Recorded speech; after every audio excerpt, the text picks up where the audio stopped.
किसी भी देश की इमेज या किसी भी देश की परफॉर्मेंस उनके जो लीडर होते हैं ना, उनकी इमेज या उनकी परफॉर्मेंस के साथ सीधे सीधे जुड़ी होती है। हम नाम ले अमेरिका का, रशिया का, न्यूजीलैंड का, इजराइल का, कोई भी परफॉर्मिंग कंट्री, तो उनका नाम लेते ही उनके लीडर की इमेज दिमाग में आती है। ठीक उसी तरह से भारत का नाम लेते ही जिस लीडर की इमेज दिमाग में आती है आज की डेट में, वो है नरेंद्र मोदी। और जब से 2021 चढ़ा है, अलग अलग कारणों से नरेंद्र मोदी कहीं पे भी फेमस नहीं हो रहे हैं, बल्कि उनका नाम, उनकी इमेज जो है लगातार डाउनवर्ड जा रही है। यही नरेंद्र मोदी हैं जो 2014 से लेकर 2020 तक अलग अलग कारणों से अच्छी चर्चा में रहे थे। उनकी लीडरशिप का लोहा जो है वो भारत ही नहीं दुनिया भी मान रही थी। लेकिन आज की डेट में हम सभी फील कर रहे हैं कि कहीं ना कहीं जो कोरोना से बिगड़े हुए हालात थे, वहाँ पे नरेंद्र मोदी का जो डायनामिक कैरेक्टर हमें दिखना चाहिए था वो नहीं दिख पा रहा है। तो इसका क्या कोई एस्ट्रोलॉजिकल कारण है? जी हाँ, आज के वीडियो में हम यही चर्चा करने वाले हैं कि कौन से वो एस्ट्रोलॉजिकल रीजंस हैं जिसकी वजह से नरेंद्र मोदी का इमेज ग्राफ नीचे जा रहा है। नरेंद्र मोदी की जो परफॉर्मेंस है वो उनकी इमेज के साथ मैच नहीं कर रही है। नमस्कार, मेरा नाम है योगेश शर्मा। बहुत बहुत स्वागत है आपका happy life with Yogesh Sharma में।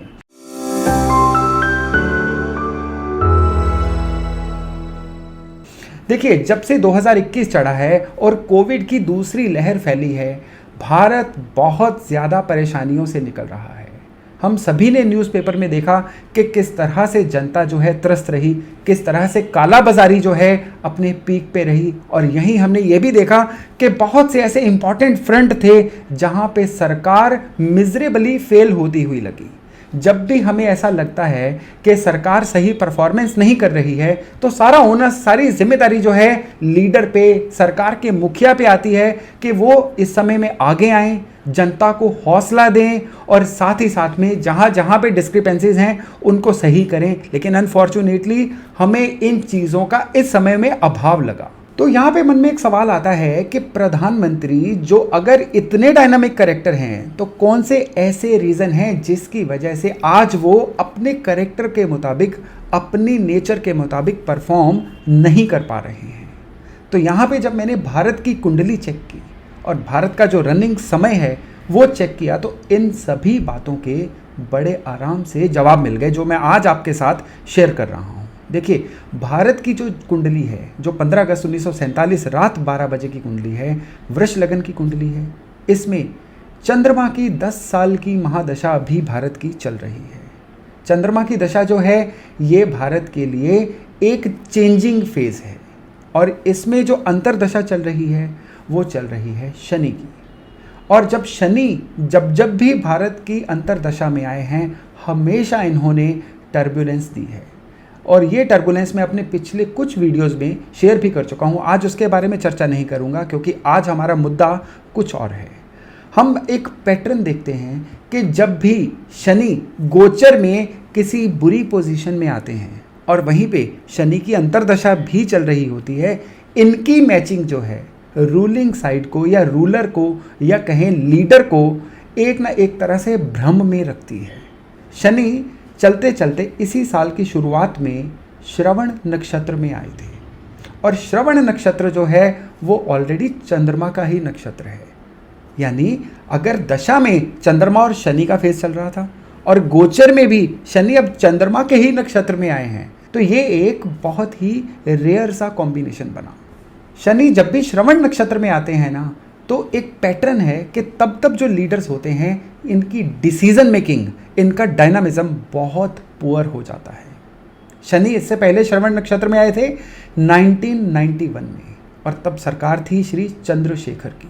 तब भी डिसीजन लेसनेस जो है वो भारत के ऊपर बहुत हावी हो रखी थी।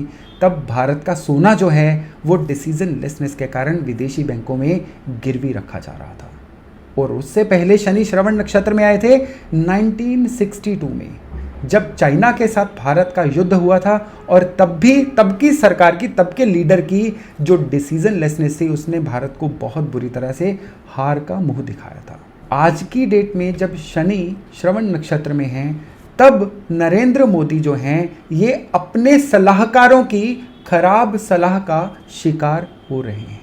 अब शनि श्रवण नक्षत्र में रहेंगे पूरे 2021 तक, लेकिन यहाँ पर एक आशा की किरण ये जागती है कि जुलाई 2021 में शनि की अंतर्दशा खत्म हो रही है और शुरू हो रही है चंद्रमा में बुध की दशा। बुध जो प्लेनेट हैं ये प्लेनेट हैं सही से कम्युनिकेट करने के। बुध जो प्लेनेट हैं ये हैं चीज़ों के अच्छे प्रसार के। शनि के इसी पोजीशन में रहते हुए जब भी अंतर्दशा चेंज होगी तो शनि का ये जो बुरे वाला प्रभाव है ना, ये 1/3 रह जाता है। तो अभी जुलाई में शनि की अंतर्दशा खत्म होकर बुध की अंतर्दशा शुरू हो रही है। कौन सी अंतर्दशा? जिसमें अच्छी इन्फॉर्मेशन फैलेंगी, जिसमें जनता तक सरकार की पहुंच बढ़ेगी, जिसमें हमारे लीडर्स का डायनामिक कैरेक्टर जो है वो वापस आएगा।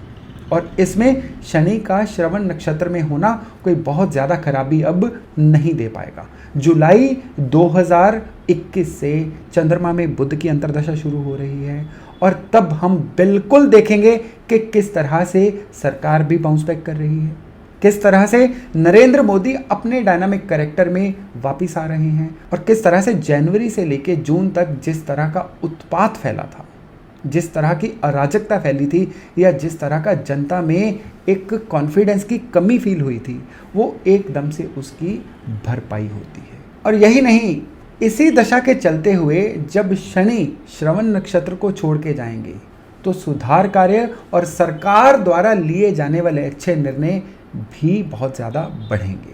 और इसी समय में हम ये भी देखेंगे कि जो अलग अलग तरह के आंदोलन हो रहे हैं, फिर चाहे वो किसानों का आंदोलन है या कई और आंदोलन है, इनका भी एक एमिकेबल सॉल्यूशन अब मिलने जा रहा है, स्पेशली अगस्त महीने के शुरू से लेके सितंबर महीने के मध्य तक।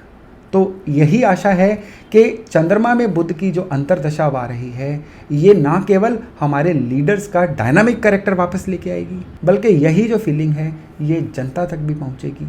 जनता का सरकार में विश्वास बढ़ेगा और भारत जो है वापस तरक्की के रास्ते पर चलना शुरू होगा। आज के वीडियो